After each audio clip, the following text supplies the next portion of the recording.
Hi guys, and welcome back to the series A Monstrous Night, written and narrated by Stacey Holt. Inspired by the artwork Deepee-chan on Tumblr. I'll leave a link to their artwork in the description box below, as well as my social media if you'd like to check that out. Again, if you'd like to support this series, you can leave a comment, subscribe, and like. Now, Chapter 4, A Bloody Conversation. Dance? Here? Marinette stuttered. No, he laughed. Over there. Adrian pointed to an open spot away from everyone. It was still at the party, but seemed a little less crowded. Before she could answer, he started walking towards it, pulling her lightly behind him.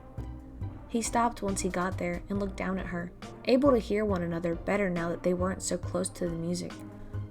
Are you okay, Marinette? You looked upset a few seconds ago, Adrian said. I'm fine. I'm just not used to the scenery. Marinette smiled. I know what you mean. Adrian smiled. A few seconds passed of silence, and Adrian remembered that he invited her to dance. He was being rude. She made him a Halloween costume and invited him along, and he was being rude to her. He couldn't do that to his princess, even if she didn't know that he was Cat Noir. So, about that dance. Adrian smiled, still holding her hand in his. Sure, Marinette said in a soft tone, unsure of what to do. He smiled, seeing her standing uncomfortable, almost as if she didn't know what she was doing. Here, let me help you, he said, putting her hands around his neck. He could have sworn that her face matched her dress, but he remained quiet, thinking it could be embarrassment from him having to show her how to dance. He put his hands on her hips and felt the silky fabric.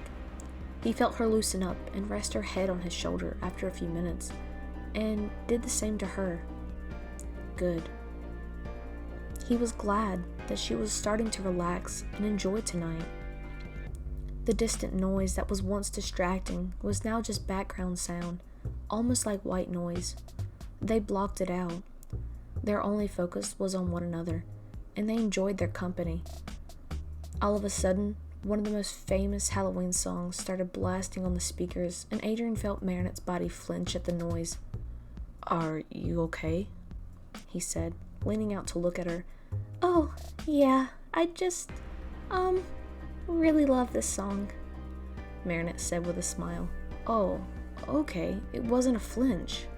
It was a jolt of excitement? What was this song? He had never heard it before. What song is this?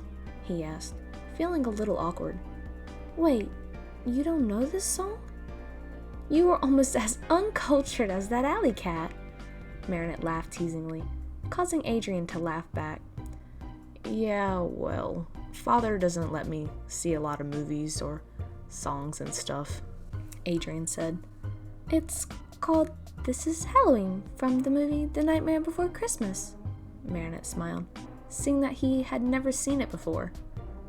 Huh, never heard of it, Adrian laughed.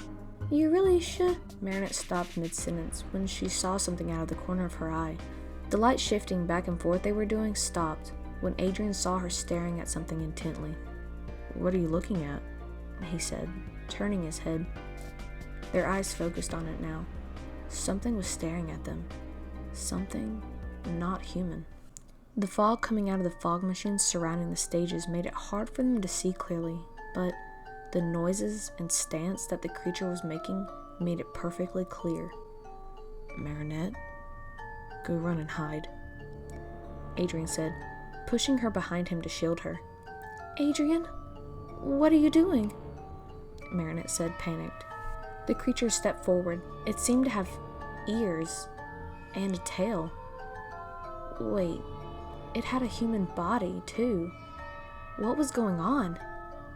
Luca? Marinette screamed out. Luca? Adrian said, trying to figure out how the person in front of him was Luca. The person in front of them was not entirely human. It seemed part werewolf and human. How was this even possible? If he was acting, then he should have been a millionaire. Also, if that was makeup, then they should have a raise. or be in a professional movie studio. Marinette, Luca said, his teeth baring at Adrian. Luca, what happened to you? Marinette yelled out, feeling Adrian push her backward slightly at Luca's words. Marinette, why don't you love me? I would never make you cry.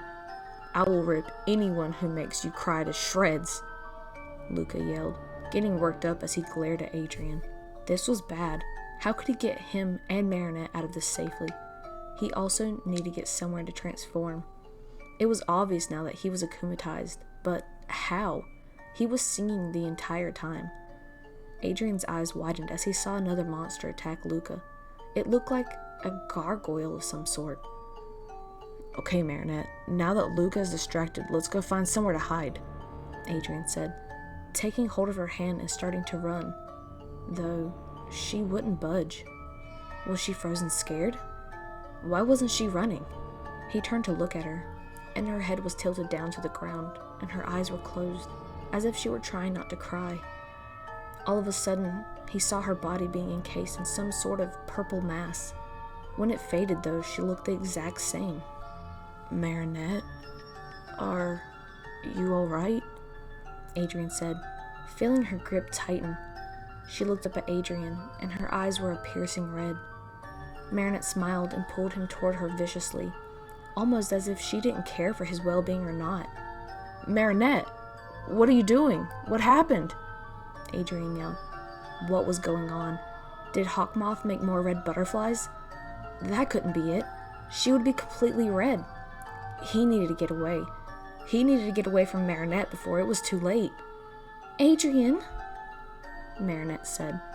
Pulling him close to her, she wrapped her arms around his waist and used her other hand to pull his face to look up at her with his chin, almost seductively. Adrian looked down at her lips. She had fangs. Is that what the akumatized victim was making people? Whatever the people were dressed up as, that is what they were transformed into? This was bad. You know, I've always wanted to taste you, Marinette said, lifting his chin and opening her mouth. What was she doing? What was she talking about? All of a sudden, he felt a jolt of pain shoot through his body. Something warm trickled down his neck. He could feel it, almost like water. Was she biting him? Adrian clenched his teeth in pain, trying to clear his thoughts. There was no way he could get away from her as Adrian. This was bad. Should he transform in front of her? He felt her lean away from her, blood smeared across her mouth. Now we are one, Adrian. I will always love you, you know?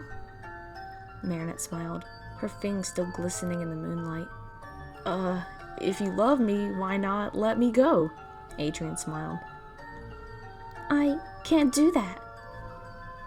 Marinette's smile faded and her eyes narrowed, knowing fully well what he was wanting to do. Thank you so much for watching. The next chapter will be out soon. If you'd like to get the next chapter early, you can head over to my Patreon, and I'll see you guys in the next chapter. Bye, guys!